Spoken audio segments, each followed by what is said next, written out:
The heavy mahogany doors of Stephen Castiglione's private study were known as the gates of hell in the New York underworld. Behind them, empires were dismantled, and lives were erased with a single nod. But on a freezing Tuesday afternoon, the heavily guarded door didn't burst open with a police raid or a rival cartel's ambush. It was pushed ajar, agonizingly slowly, by a 10-month-old baby boy in a faded blue onesie. As 5 hardened, heavily armed mobsters instinctively reached for their holstered weapons, the room fell into a suffocating, dead silence. What the ruthless, cold-blooded Don did next didn't just shock the criminal kingpins in the room, it brought the most dangerous men on the eastern seaboard to tears and changed the course of a mother's life forever. Alpine, New Jersey, is a place where billionaires, celebrities, and ghosts hide their fortunes behind towering, wrought-iron gates and ancient oak trees. Among these sprawling estates sat the Verona compound, a monstrous 40-room limestone mansion owned by Stephen Castiglione. On paper, Stephen was the CEO of Castiglione Maritime, a logistics and shipping conglomerate dominating the port of Newark. In reality, he was the undisputed head of the Castiglione crime family, a man whose name was whispered with a mix of reverence and absolute terror, from the docks of Brooklyn to the high-rises of Manhattan. Clara Woods never wanted to know the truth about Stephen Castiglione. At 24, she was running from a terror of her own. Her ex-boyfriend, a volatile methamphetamine dealer named George Harlan, had nearly beaten her to death when he found out she was pregnant. Clara had fled in the dead of night, changing her last name, abandoning her social security number, and disappearing into the invisible workforce of undocumented, untraceable domestic laborers.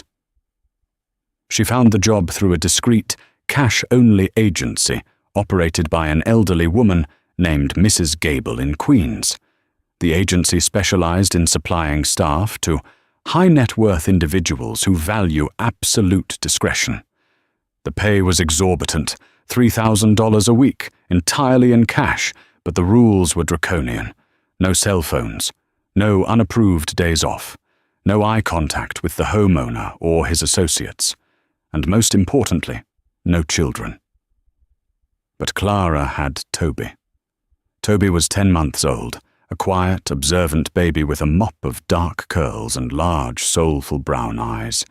He was Clara's entire world, the only light in a life that had been consumed by shadows and fear. With no family, no friends, and no money for a nanny, Clara made the most dangerous decision of her life. She smuggled Toby into the Verona compound. As a junior maid, Clara was assigned to the servants' quarters in the basement of the West Wing, a sprawling, labyrinthine area filled with commercial laundry machines, pantries and storage rooms. Her room was a tiny, windowless, converted closet. It was here, amidst the hum of industrial washers and the scent of bleach, that Toby spent his days.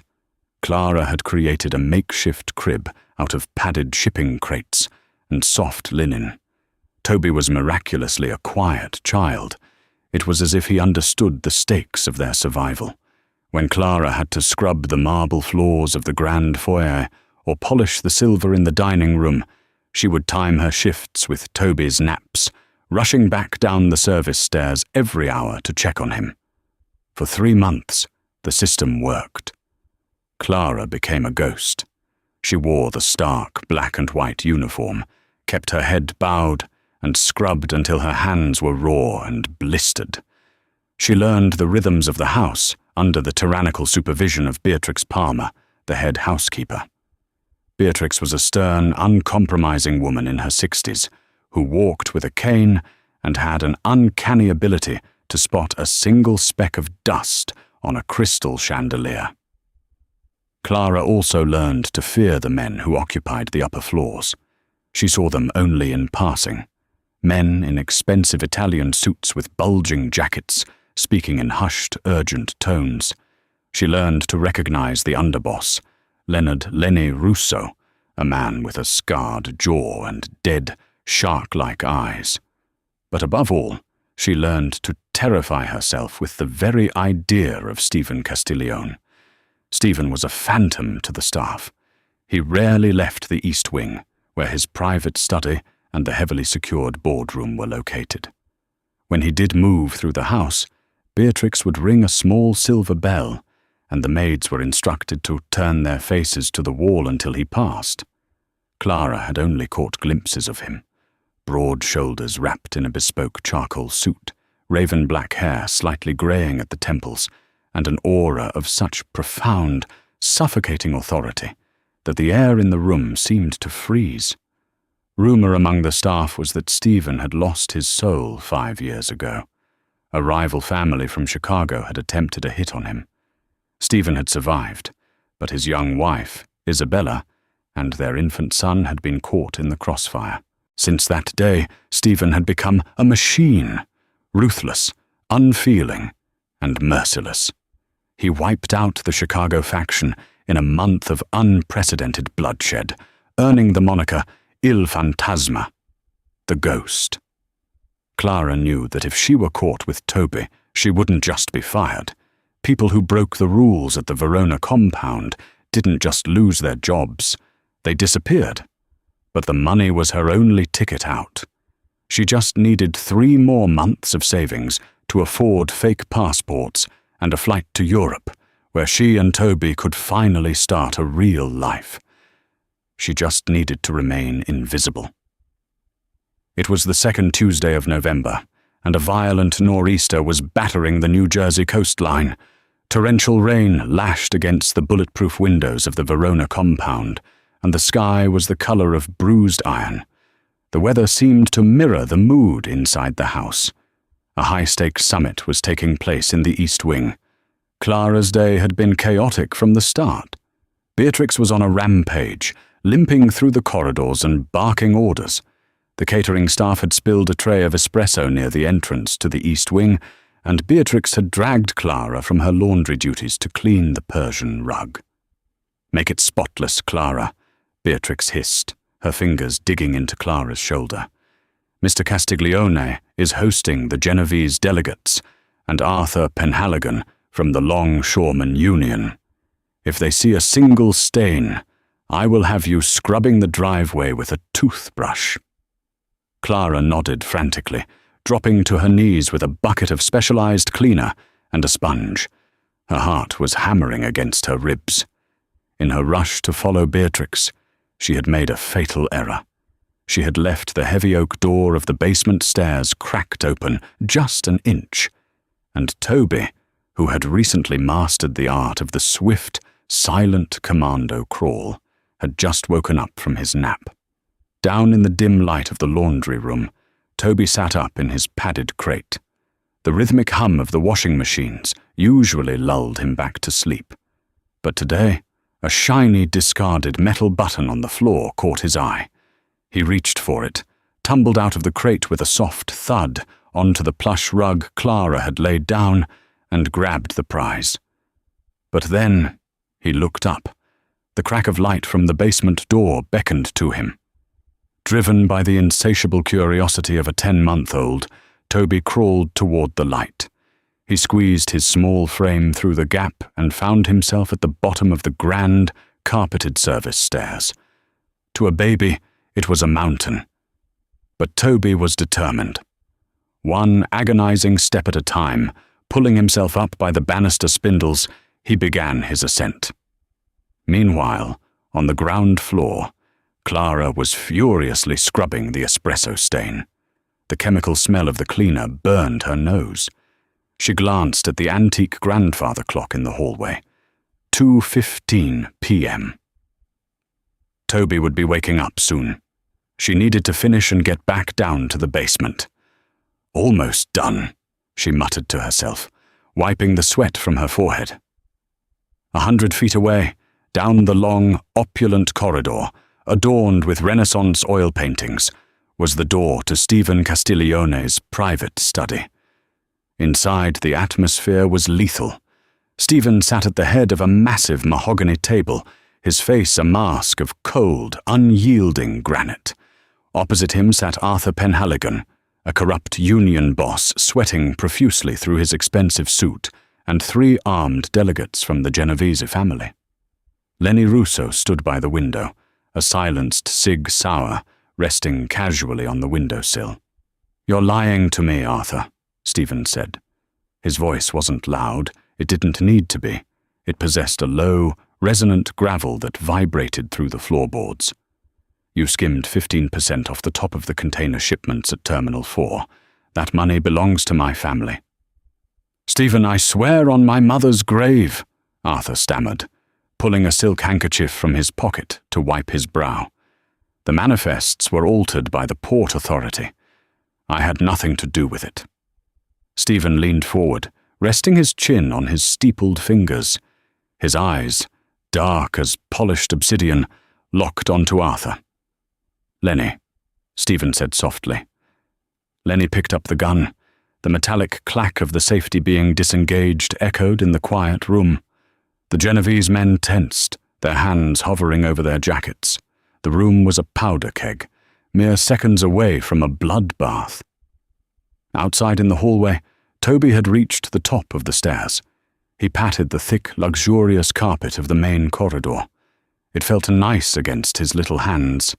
He began to crawl down the hallway, leaving tiny, damp handprints from a small puddle he had touched near a potted fern.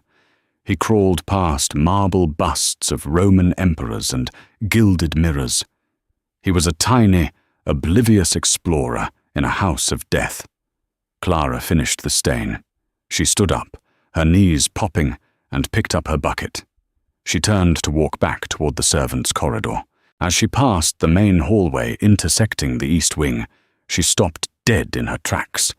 The bucket slipped from her trembling fingers. It hit the marble floor with a deafening crash, soapy water spilling everywhere. About 50 yards away, moving determinedly toward the slightly ajar, heavy mahogany doors of Stephen Castiglione's study, was a flash of faded blue cotton. "No!" Clara choked out. The sound barely made it past her lips.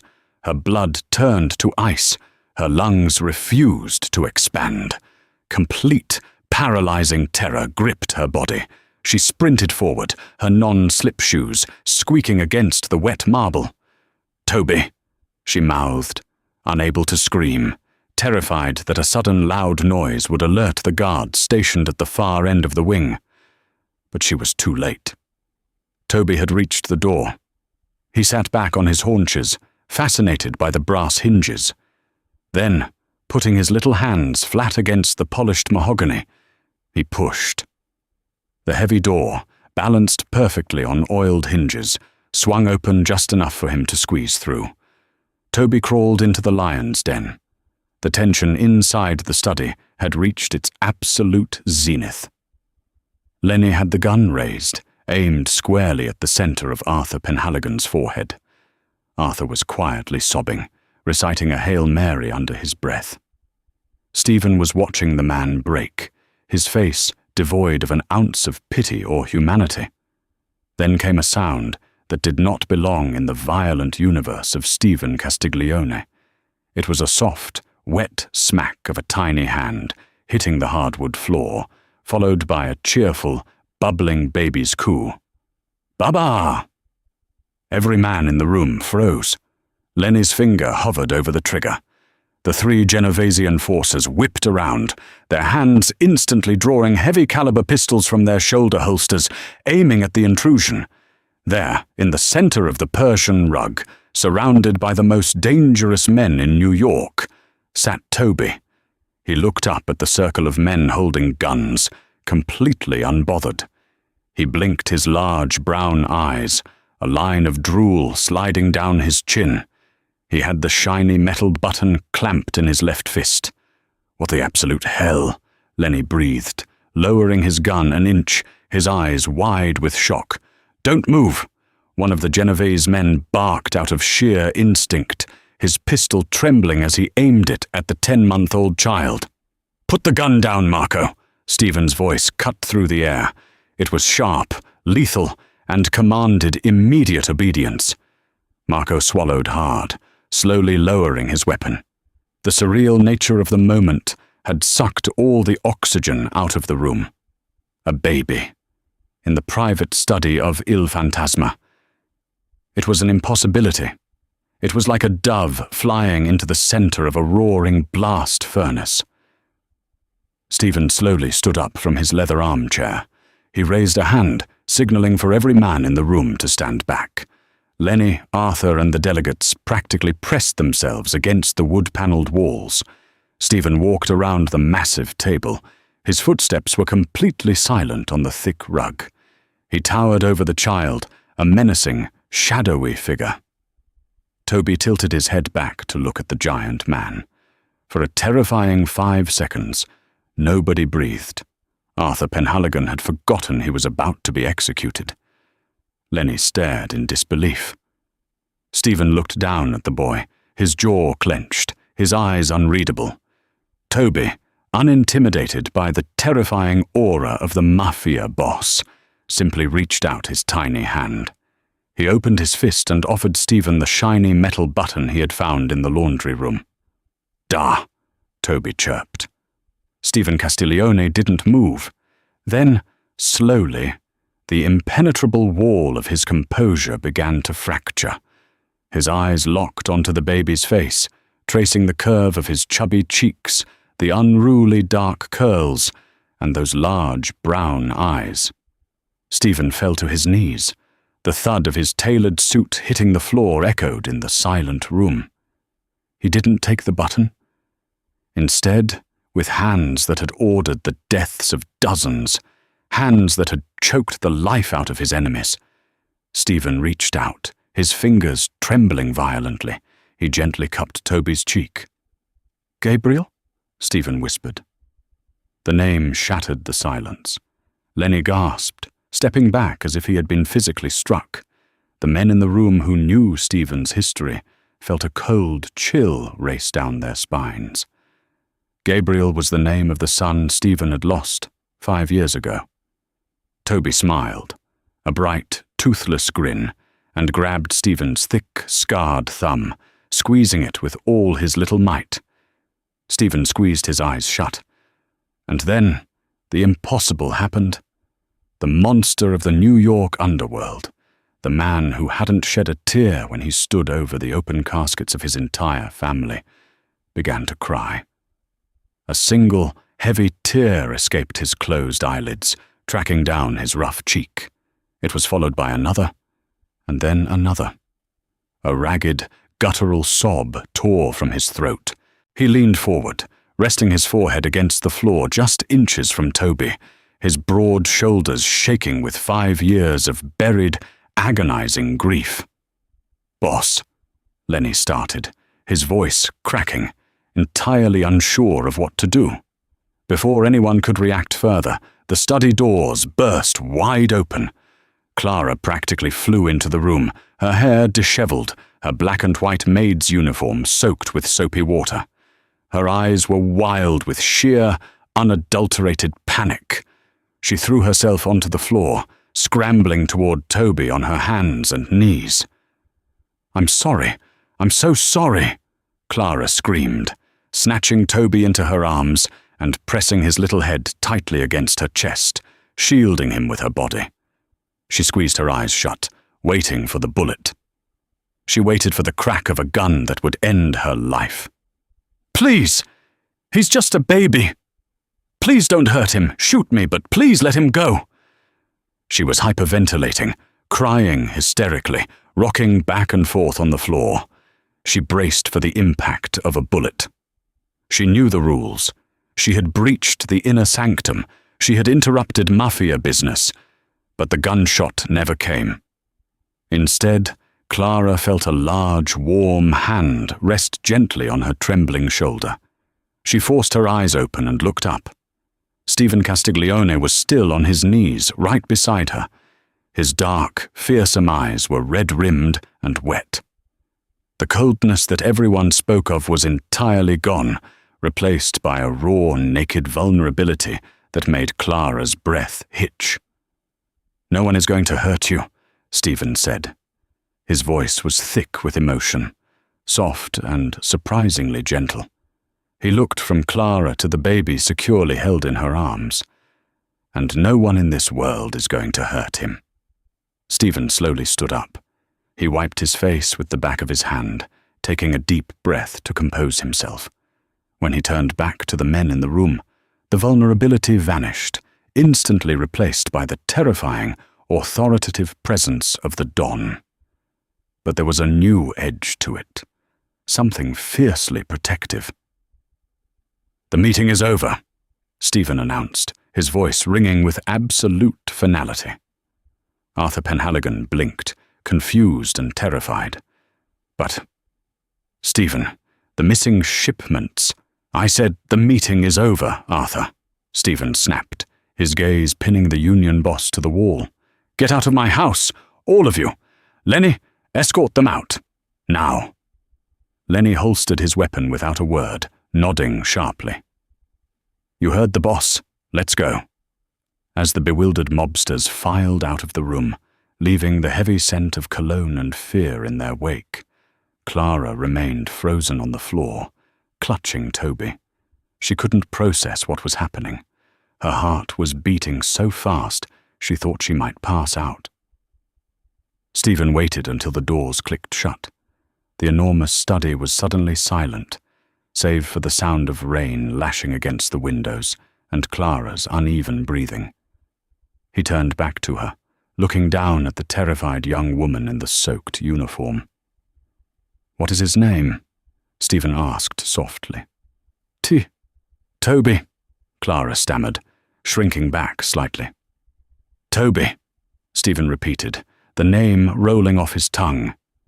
He crouched back down, bringing himself to eye level with Clara. "You've been hiding him in my house." It wasn't a question, it was a statement of fact.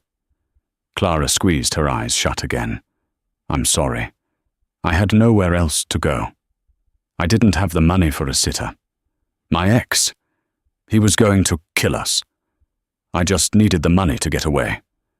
Please, Mr. Castiglione, just fire me. Let us leave. We'll disappear."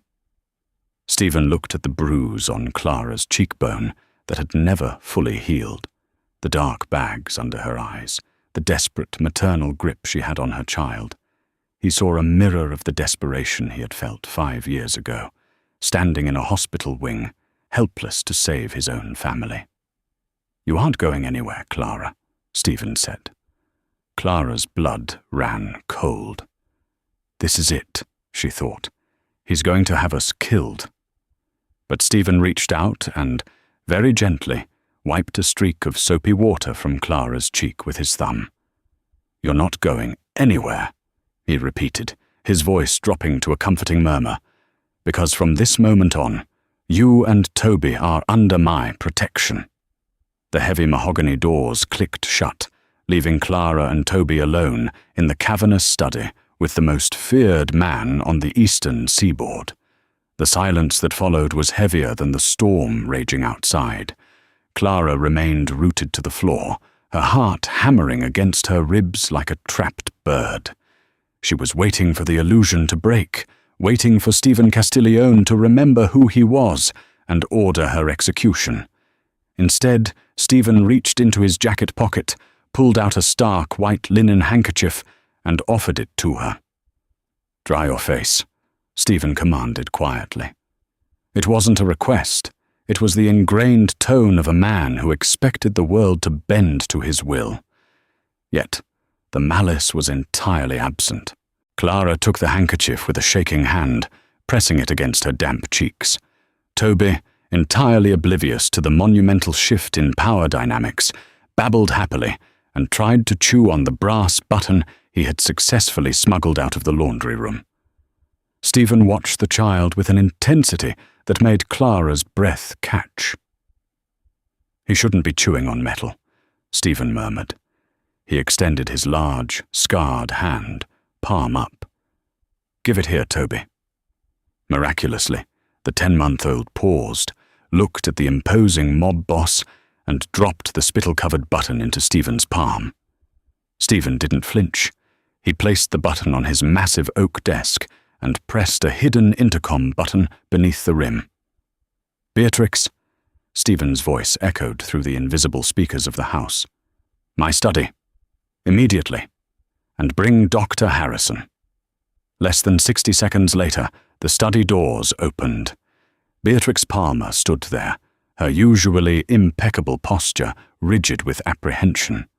Behind her stood an older gentleman with a medical bag, the syndicate's private physician, a man who usually dealt with gunshot wounds and fractured orbital bones, not pediatric checkups.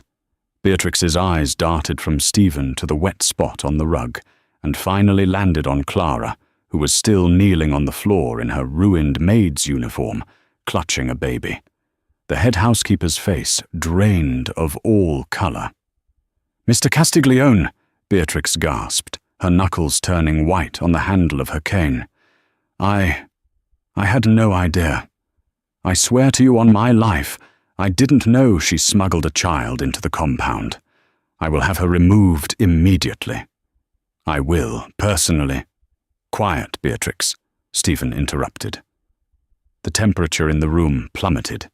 The absolute authority in his voice snapped Beatrix's mouth shut instantly. Clara is no longer employed as domestic staff. She is a guest in my home. Beatrix blinked, entirely unable to process the words. "A guest, sir? Have the master guest suite in the East Wing prepared?" Stephen continued, pacing slowly behind his desk. "The one adjacent to my personal quarters. Have a crib brought in, the finest you can procure within the hour. Send someone to purchase clothing, toys, and proper food for a 10-month-old boy. Empty out Clara's belongings from whatever miserable hole you put her in downstairs and burn that uniform." Beatrix looked as though she might faint. The East Wing was the holy grail of the Verona compound. It was heavily fortified, accessible only by biometric scanners, and no one, not even Lenny Russo, slept in the rooms adjacent to the Don. "Right away, Mr. Castiglione," Beatrix stammered, bowing her head. "Dr. Harrison," Stephen turned his gaze to the physician. "Examine the boy. Ensure he is in perfect health. If he has so much as a vitamin deficiency, I want to know about it." For the next 2 hours, Clara's reality was entirely rewritten. She was escorted not by Beatrix, but by Lenny Russo himself, up the grand sweeping staircase to the East Wing. Lenny, a man who had notoriously dismantled a rival cartel with a crowbar, looked at Toby as if the baby were an unexploded bomb. "Listen, kid," Lenny muttered to Clara as they walked down the hushed, heavily carpeted corridor. "I don't know what kind of voodoo you worked in there, but Stephen hasn't let anyone live on this floor since his wife.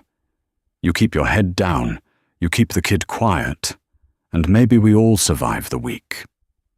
The suite was breathtaking.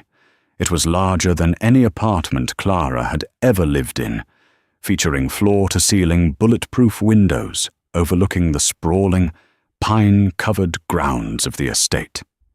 A massive, king-sized bed dominated the room, draped in Egyptian cotton. Within an hour, a team of nervous enforcers, men with neck tattoos and concealed weapons, had awkwardly carried in a solid oak crib, boxes of premium baby formula, and enough toys to stock a small boutique. Dr. Harrison declared Toby perfectly healthy, though slightly underweight, leaving behind a regiment of premium vitamins. That evening, a knock sounded at the door. It wasn't a maid or a guard. It was Stephen. He had changed out of his suit into a dark cashmere sweater and tailored trousers. The informal attire did nothing to diminish his intimidating presence, but it stripped away the armor of the Don, leaving the man underneath. He carried a silver tray holding 2 plates of steaming, chef-prepared short rib ragout. Clara backed away from the door, clutching Toby to her chest. The fear was still deeply ingrained. She was a runaway, a nobody, and this man controlled armies. "You need to eat," Stephen said, stepping into the room and placing the tray on a small glass dining table. He looked at her, his dark eyes cataloguing her flinching posture, the way she shielded the boy. "I told you, Clara, you are safe here. I am not a man who breaks his word." "Why are you doing this?" Clara whispered, her voice trembling. "You don't know me. We are a liability to you." Stephen walked over to the windows, looking out into the stormy night. For a long moment, the only sound was the wind battering the glass. "5 years ago, I had a son," Stephen said, his voice dropping to a gravelly murmur. "Gabriel. He had eyes like Toby's. I built this empire, this fortress, to protect him and his mother. And despite all my men, all my money and all my power, I failed them." He turned to face her, the raw agony in his eyes making Clara's breath hitch. "When that door opened today, and I saw him crawling across the floor, for a fraction of a second, I thought the universe had given me a second chance. I know he isn't Gabriel, but I will be damned to hell before I let a child suffer under my roof while I have the breath to stop it." He stepped closer, stopping just a few feet away to avoid crowding her. "You are running from something, Clara. Or someone. A woman doesn't subject herself to scrubbing floors in a mob boss's basement while hiding an infant in a laundry crate unless she is terrified." Clara swallowed hard, tears welling in her eyes. The exhaustion of running, of hiding, of sleeping with one eye open for 10 months finally caught up to her. The dam broke. "His name is George Harlan," Clara choked out, the tears spilling over. "He's Toby's father. He deals methamphetamine in Philadelphia. When he found out I was pregnant, he beat me so badly I ended up in the ICU. He told me if I ever tried to leave, he would kill me and sell the baby to settle his debts with his suppliers." She sobbed, burying her face in Toby's soft curls. "I ran. I changed my name. But George, he's connected. He told me he has friends everywhere." The temperature in the room seemed to drop by 20 degrees. Stephen didn't move, but a dark, terrifying shadow crossed his face. The vulnerability vanished, instantly replaced by the cold, calculating wrath of Il Fantasma. "George Harlan," Stephen repeated softly. The way he said the name sounded like a death sentence. He looked at the faint, faded scar on Clara's cheekbone, the remnant of a fractured orbital bone. "Eat your dinner, Clara," Stephen said, turning toward the door. "Lock it behind me. Get some sleep." "What are you going to do?" Clara asked, panic edging into her voice. Stephen paused at the door, looking back over his shoulder. "I'm going to make sure the ghosts of your past become literal ones." The transition from a hunted maid to the protected ward of the Castiglione family was deeply jarring for Clara. Over the next 2 weeks, the Verona compound transformed around her. The men who had previously been terrifying phantoms in the hallways now tipped their heads respectfully when she passed. Lenny Russo, the scarred underboss, had taken an inexplicable liking to Toby, frequently bringing the boy brightly colored plush toys that looked hilariously out of place in his massive tattooed hands. But it was Stephen who occupied Clara's every waking thought. The ruthless Mafia Don had compartmentalized his life. Outside the East Wing, he was the brutal strategist, commanding a multi-million-dollar illicit empire. But inside the sanctuary of their shared corridor, he was entirely different. He spent his evenings sitting on the floor of Clara's suite, rolling a soft ball back and forth with Toby. He learned the baby's routines, his favorite foods, and the exact pitch of the lullaby Clara sang to put him to sleep. A quiet, tentative bond began to form between Clara and Stephen. It wasn't the fiery, explosive romance of the movies. It was built on a foundation of profound safety, something Clara had never experienced. She found herself watching the way his dark eyes softened when Toby laughed, the way his broad shoulders relaxed when he sat in the armchair by the window, listening to Clara talk about her childhood. Late one Thursday night, Clara woke up to the sound of Toby crying. She dragged herself out of bed, exhausted, only to find the door to her suite slightly ajar. Panic flared for a second, but then she saw a sliver of light coming from the hallway. She crept out and found Stephen standing in the dimly lit corridor. He was holding Toby, gently bouncing the fussy infant against his broad chest, humming a low, wordless Italian melody. He wore silk pajama pants and no shirt, exposing a torso corded with heavy muscle and a tapestry of pale, jagged scars, bullet wounds and knife strikes, a roadmap of a violent life. Clara stood in the doorway, paralyzed by the intimacy of the scene. Stephen turned, catching sight of her. "I heard him fussing on the monitor," Stephen said softly, not stopping his rhythmic bouncing. He had ordered the encrypted security feeds from her room piped directly to his bedside. "I didn't want him to wake you. You've looked tired lately." "You shouldn't have to do this," Clara murmured, wrapping her arms around her waist, acutely aware of her thin cotton nightgown. "You have an empire to run." "The empire can wait," Stephen replied. Toby's crying had subsided into soft, sleepy hiccups. Stephen walked over, handing the baby gently back to Clara. As their hands brushed, a shock of electricity jolted through Clara. Stephen felt it too. His dark eyes flicked up to meet hers, holding her gaze with an intensity that made the air in the hallway feel incredibly thin. He reached out, his rough thumb lightly grazing the faded scar on her cheek. "I promised you safety, Clara," he murmured, stepping infinitesimally closer. "But I find myself wanting to give you more than just walls and guards." Before Clara could process the weight of his words, the peace of the night was shattered. Down the hall, the heavy oak doors of the East Wing security vestibule banged open.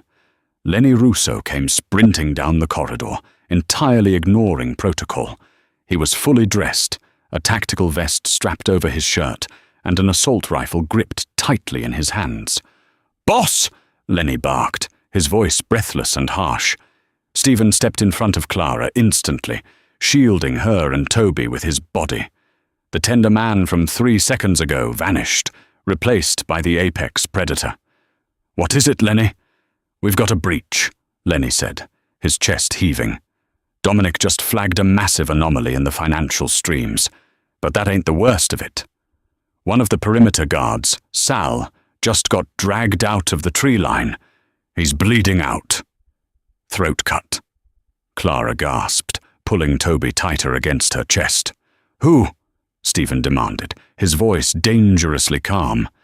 "That's the kicker," Lenny grimaced. "Sal had a note pinned to his vest with a switchblade. It wasn't the Genovese. It wasn't the feds." Lenny swallowed hard, looking nervously at Clara.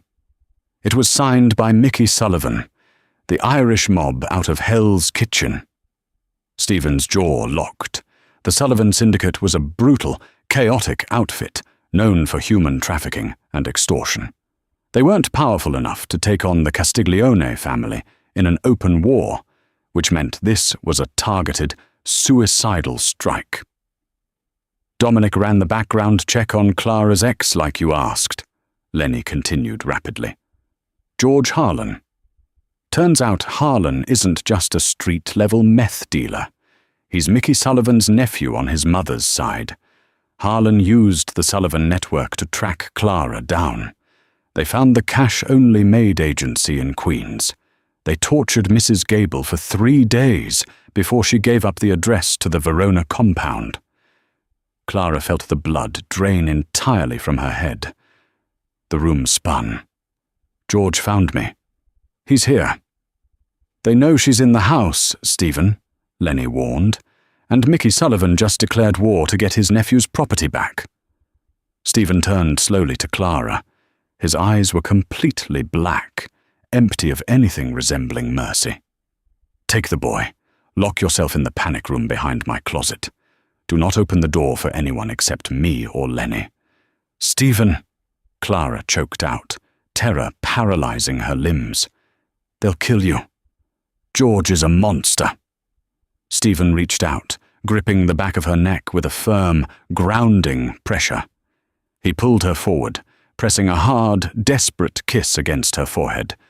"He's a monster in a nightmare, Clara," Stephen whispered against her skin, his voice vibrating with lethal promise. "But I am the devil they pray to when they wake up. Now go." As Clara ran toward the master suite, clutching her baby, the alarms of the Verona compound began to scream, a piercing, deafening howl that signaled the gates of hell had finally opened. The screaming of the perimeter alarms tore through the Verona compound, a mechanical wail that vibrated in Clara's teeth. The once silent, opulent hallways of the East Wing were suddenly bathed in the strobing red light of the emergency defense grid. Clara didn't look back. She clutched Toby so tightly to her chest that the baby let out a sharp cry of protest, her bare feet slapping against the imported hardwood as she sprinted toward Stephen's master suite. Behind her, the unmistakable, terrifying staccato of automatic gunfire echoed from the ground floor. She burst into Stephen's bedroom, a massive space she had only glimpsed from the doorway. It was stark, minimalist, and devoid of the warmth Stephen had shown her.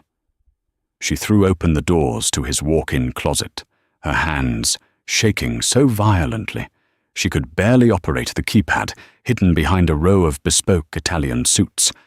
Stephen had made her memorize the code 3 days ago, a sequence she thought she would never need. 7, 3, 9, 1. Enter. With a heavy pneumatic hiss, the back wall of the closet slid open, revealing a reinforced steel panic room. Clara threw herself inside, hitting the manual override button. The steel door sealed shut with a final, echoing clank, plunging the room into a sterile, LED-lit silence. The sound of the gunfire was instantly severed, replaced by the hum of the room's independent ventilation system. The panic room was built for a siege. It contained cots, medical supplies, weeks of rations, and a wall of high-definition monitors displaying every camera feed in the compound. Clara collapsed into one of the leather chairs, trembling uncontrollably as she placed a fussing Toby on a cot, handing him a plush bear to keep him quiet. She forced herself to look at the monitors. The Verona compound had turned into a war zone. Mickey Sullivan's men had breached the wrought-iron gates using a heavy-duty reinforced delivery truck, smashing through the primary barricades. Dozens of men poured onto the manicured lawns, armed with tactical shotguns and assault rifles. But Stephen Castiglione's home was not a soft target.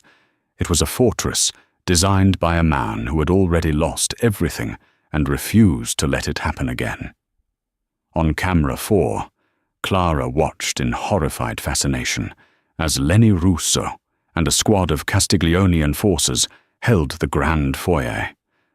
Lenny was a force of nature, moving with terrifying precision behind a flipped marble dining table, laying down suppressive fire that cut through the Sullivan mercenaries, trying to funnel through the shattered oak front doors. But Clara's eyes frantically scanned the other screens, searching for the man who was keeping her alive. She found him on the feed for the West Wing corridor, the very servants' quarters where she had hidden Toby just weeks ago. Stephen was not hiding behind his men. He was leading them. He had traded his silk pajama shirt for a Kevlar vest, a matte black assault rifle in his hands. The man on the screen was not the gentle giant who had rocked Toby to sleep. He was Il Fantasma. He moved with a cold, lethal grace, his face a mask of absolute, unfeeling violence. Clara watched as 3 Sullivan men attempted to ambush him from the laundry room. Stephen didn't even flinch. He neutralized them with a ruthless efficiency that made Clara's breath catch in her throat. But as the battle raged below, a chilling realization washed over Clara. The Sullivan men were taking heavy losses, dying on the marble floors of the mansion. But they were relentlessly pushing forward, absorbing the casualties. It wasn't a tactical strike to take over the territory. It was a distraction. Her eyes darted to the camera feed, showing the exterior of the East Wing's reinforced fire escape. A figure was climbing the metal grating, completely bypassing the slaughter in the main house. He wore a dark hoodie, his face partially obscured by the torrential rain, but Clara didn't need to see his face to know the slope of his shoulders or the erratic, desperate way he moved. It was George Harlan. "No," Clara whimpered, pressing her hand against the cold glass of the monitor. "No, no, no." George had always been a survivor, a rat who knew how to slip through the cracks. While his uncle's men acted as cannon fodder against Stephen's elite guard, George had used the blueprints extracted from the tortured Maid agency owner to find the blind spot in the compound's architecture. Clara watched, paralyzed, as George reached the top of the fire escape and used a thermal-cutting torch on the hinges of the heavy security door leading into the East Wing corridor. It took him 3 agonizing minutes. Then he kicked the door in. He was inside. He was on her floor. Clara scrambled for the radio console on the desk, her fingers fumbling with the dials to reach Stephen's encrypted frequency. "Stephen! Stephen, please answer. He's in the East Wing. George is up here." Static hissed back at her.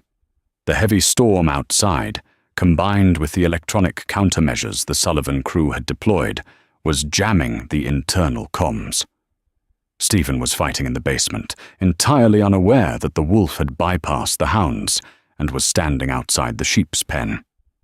On the monitor, George walked down the lavishly carpeted hallway, a heavy Colt M1911 pistol gripped in his hand. He looked deranged, his clothes soaked, his eyes wide and frantic with the chemical high of methamphetamine. He passed Clara's empty guest suite, pausing to kick the door open. Finding it empty, he turned his attention to the heavy double doors of Stephen's master bedroom. Clara backed away from the monitors, scooping Toby up and retreating to the furthest corner of the steel room.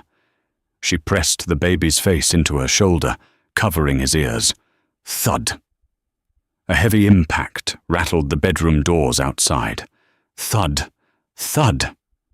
George was inside Stephen's bedroom. Clara watched him on the final monitor. He was tearing the room apart, ripping the Egyptian cotton sheets from the bed, smashing the bedside lamps, screaming inaudible curses. Then his eyes locked onto the walk-in closet. He saw the disturbed row of suits. He walked up to the false wall. He smiled, a grotesque, broken smile that Clara saw in her nightmares. He raised his gun and fired 3 shots directly into the keypad. Inside the panic room, the digital locking mechanism sparked and died. The manual override was still engaged, but the electronic seal was compromised. "Clara." George's muffled voice bled through the thick steel. It was a sing-song, psychotic taunt. "I know you're in there, you stupid little ungrateful tramp. Uncle Mickey brought an army for me. You think some slick-haired mobster is going to save you? I own you. You and that brat are mine." Clara squeezed her eyes shut, silent tears streaming down her face. She looked around for a weapon, finding only a heavy emergency flashlight. She gripped it with white knuckles, stepping in front of the cot where Toby lay. If George breached the door, he would have to kill her first. Outside, George began hammering on the steel wall with the butt of his gun. "Open the door, Clara. If I have to blow this wall open, I'm going to make it hurt. I'm going to make you watch while I—" George's threat was abruptly cut short.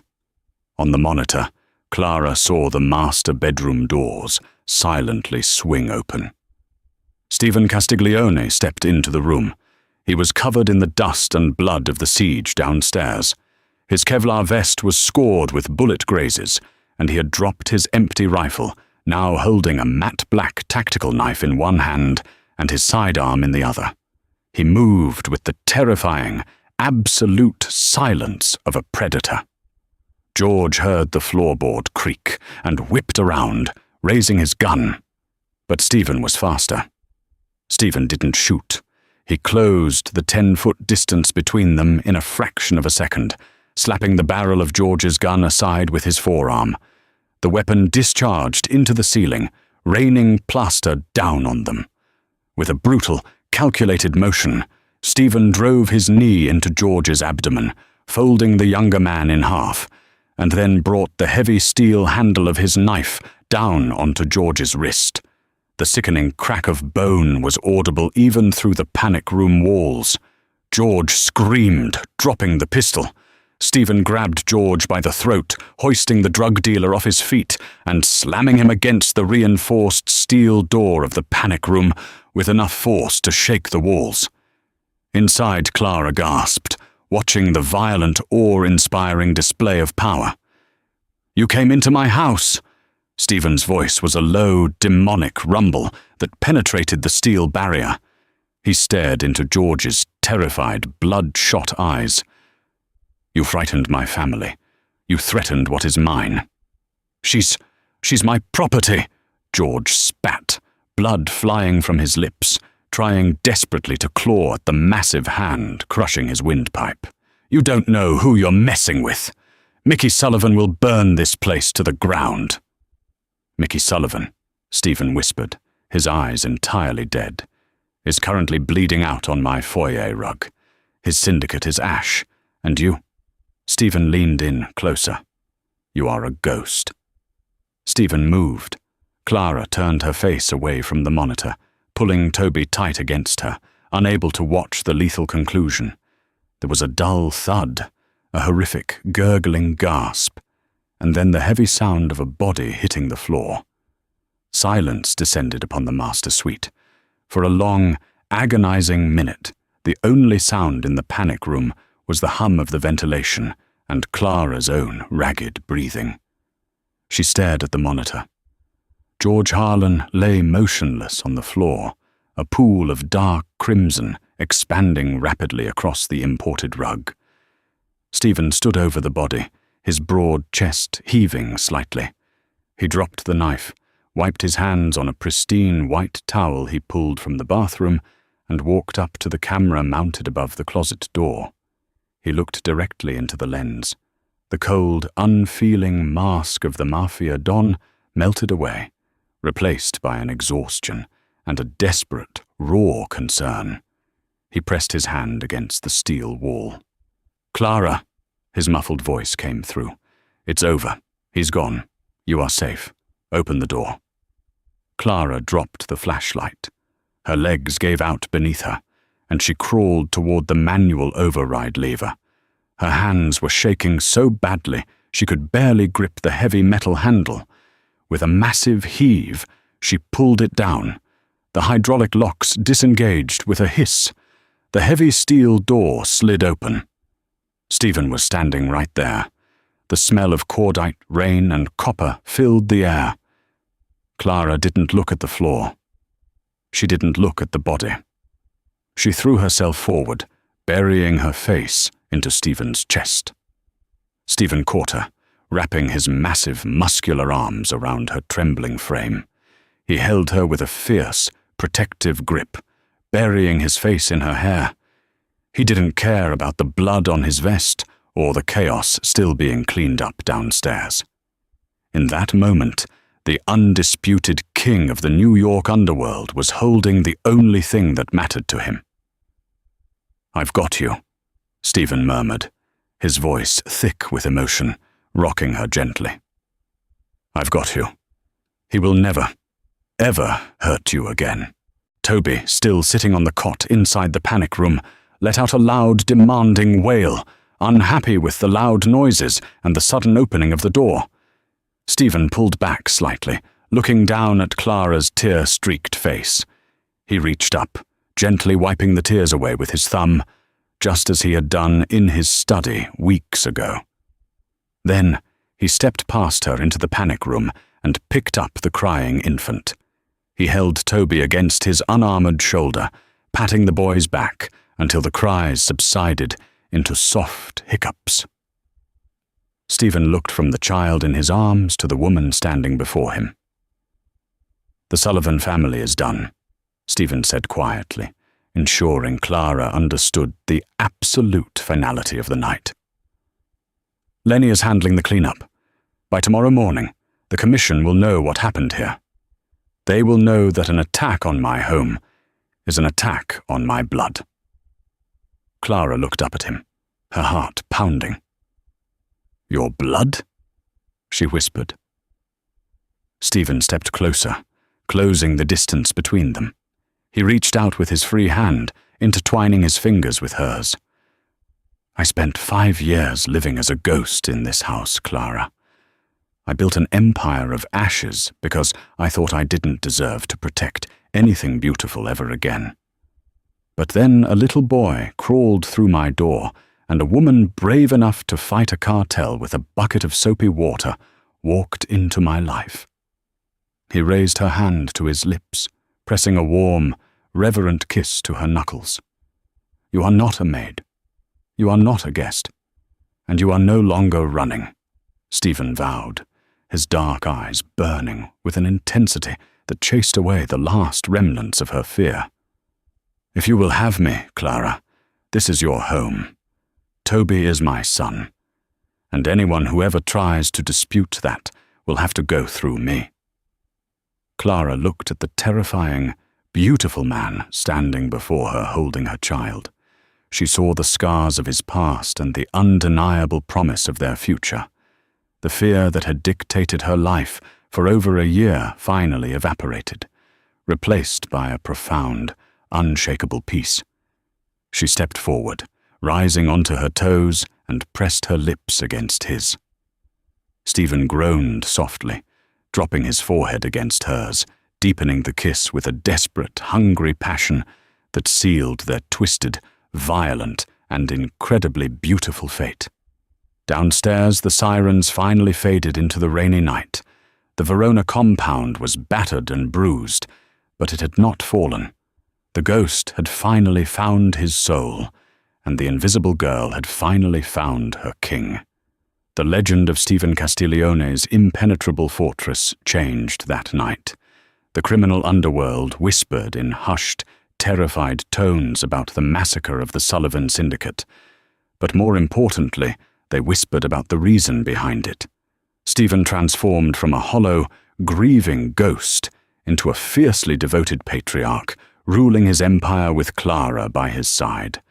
Clara, once a terrified, nameless maid hiding in the basement, became the undisputed queen of the Castiglione family, a woman whose quiet strength commanded as much respect as her husband's ruthless power.